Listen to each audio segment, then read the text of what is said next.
muscles, so I'm going to be talking you through some of my do's and don'ts for exercises. Yay!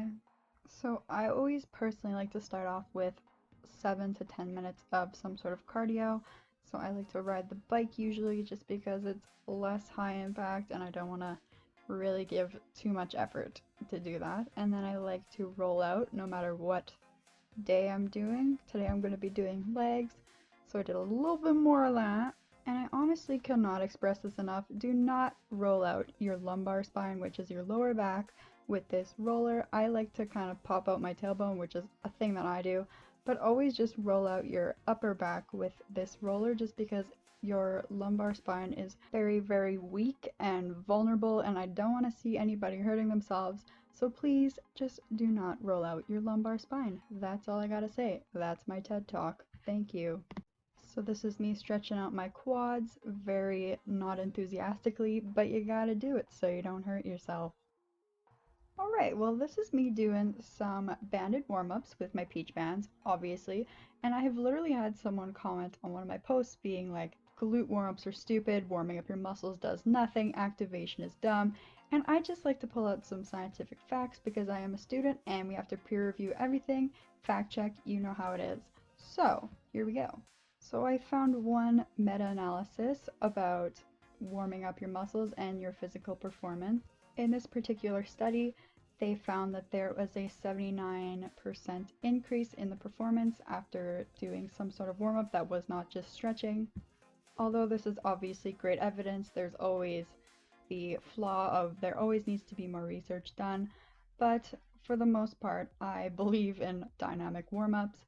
I have firsthand felt the effects of not warming up and trying to work out and being just kind of a dead body, you know. So, I mean, it's up to you if you don't want to warm up or not, but I'd say warm up. Alright, so here's me gonna go do some beginning sets of my straight leg deadlifts. I always like to start off with the bar just to get my form in check because, you know, my body was sleeping before, we gotta wake it up. And I just want to do a little quick form check with all of you peoples out there. So I'm going to be doing a side-to-side comparison of what I have seen on Instagram firsthand with my own eyeballs and what literally breaks my heart because all of these spines are just crying. Absolutely devastating. So here's just going to be a side-by-side of what we should be doing. Alright, so that's me obviously, and this is going to be the proper form and technique. I just want to point out a few key little things here. So I want you to notice how close the bar is staying to my legs. I think that's a very overlooked aspect to this RDL. And I would also like to point out I am not looking at myself in the mirror. I'm keeping that spine as neutral as I possibly can. So this is me doing what I have seen many a times at the gym and on Instagram. I am absolutely putting no activation in my scapulas. I am absolutely just horrendously breaking my spine right there. And oh look, here we go. This is what it's supposed to look like. That is so healthy for your spine and lower back and your neck and all of those good joints.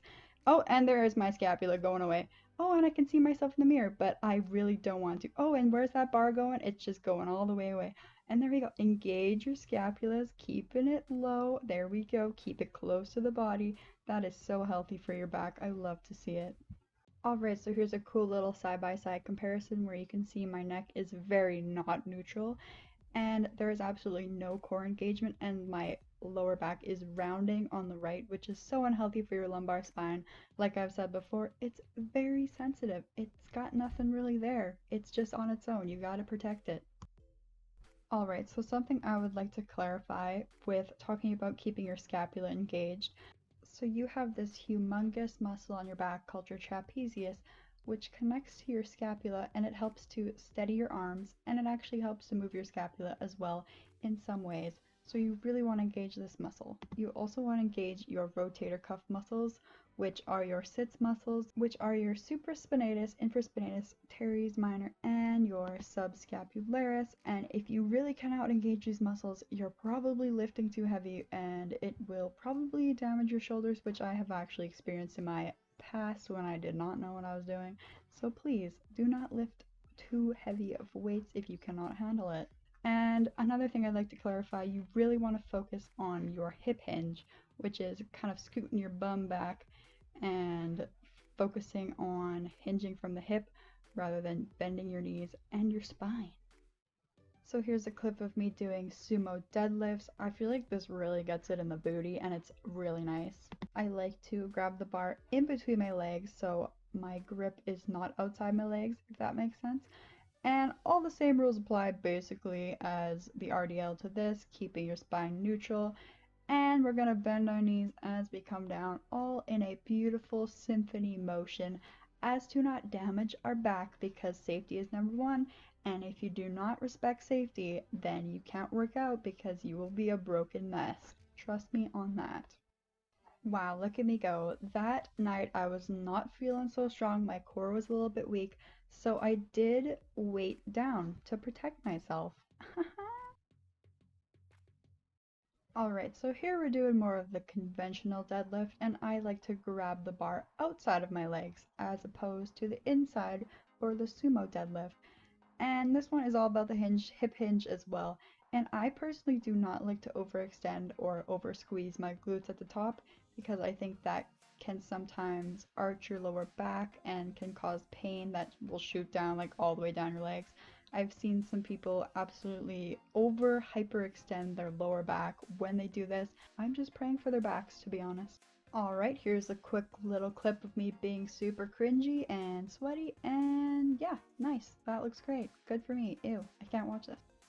Oh, okay, here's a clip of me doing a little bit of ambitious exercises here, a little bit spicy. Here we go, weighting it up. Oh, here we go. Form's looking good. We're gonna do some sumo deadlifts. I'm into it. Look at me go. I look so safe and I am not putting my body in harm's way. I love to see it. You go me. You were awesome. I'd just like to say as well, I am not trying to make fun of anybody who has bad form. I'm just trying to inform and kind of bring attention to this Instagram world that is all about sticking your butt out and making it look as good as you can, and that's just not healthy for your back. I'd say 99% of the time. Okay, moving on to the next exercise, which is the hip thrust, which have become a pretty big phenomenon, I'd say, in the bodybuilding industry. So I'm going to show you first what not to do, because even doing this with the bar, I was in pain. I don't know how people do this with weight on it. They have absolutely no chin tuck, and the chin tuck actually facilitates preventing over hyperextending your lower back. I know it kind of looks weird and it looks like it should do the opposite of what it's doing, but it actually helps to protect your lower back. Another thing to mention is keeping my feet and my shins at a relatively 90-degree angle. You never want your knees to go over your toes, in my opinion. I just think that's so bad for your knees, and your knees are already so touchy in the first place. So here's another side by side because I loved it so much the first time. You can really see that my abs are not engaged at all. Another thing I'd like to point out for my setup, when I sit right there, I like to line up the bottom of my scapulas to the bench, if that makes sense. And that's how far I know my upper back needs to be on the bench so that my full scapula is on the bench. I really hope that makes sense because I don't know how else to explain it. Like, you want enough support on the bench so that you can support your body, but you want your glutes to be doing lots of work.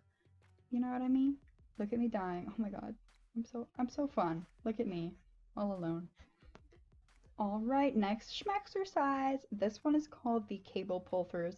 This one's all about that hip thrust, and I see way too many people squatting and keeping their neck in the non-neutral position. Why is this a thing? Look at me, I'm not even controlled. Why is this even a thing? Okay, so we're going to switch it up. We're going to really control this movement, mind to muscle contraction, and I am just moving at my hips. Okay, and my neck is so neutral.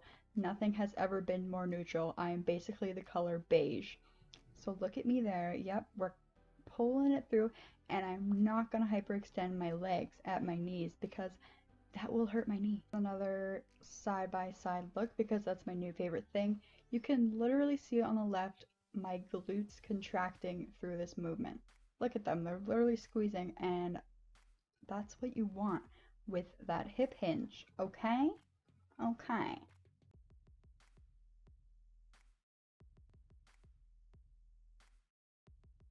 Alright, one more time, because why not? Here we go again. Another angle. So you can see I also kind of tuck my elbows into my hips, if that makes sense. So I'm not pulling it all with my arms. It's all with my hips, all on the hip hinge.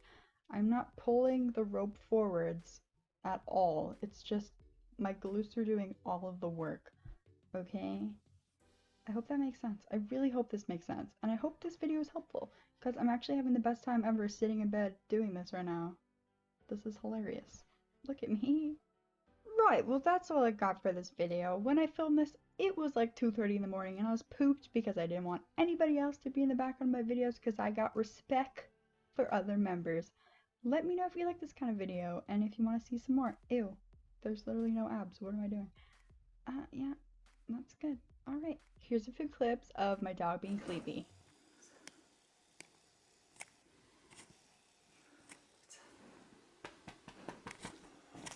Is that you? Oh, you got it relaxed on your leg there. What is it?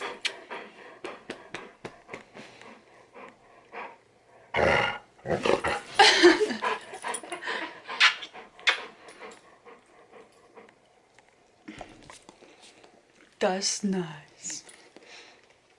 Okay. Oh. What is he doing? He likes you. Oh, don't stop. He's like leaning on me. That's cute. Oh. What a dog. What are you doing to her? Oh. Oh. Is that Janelle? Yeah. He's tired. Are you going to sleep now? Come on. What happened? Okay.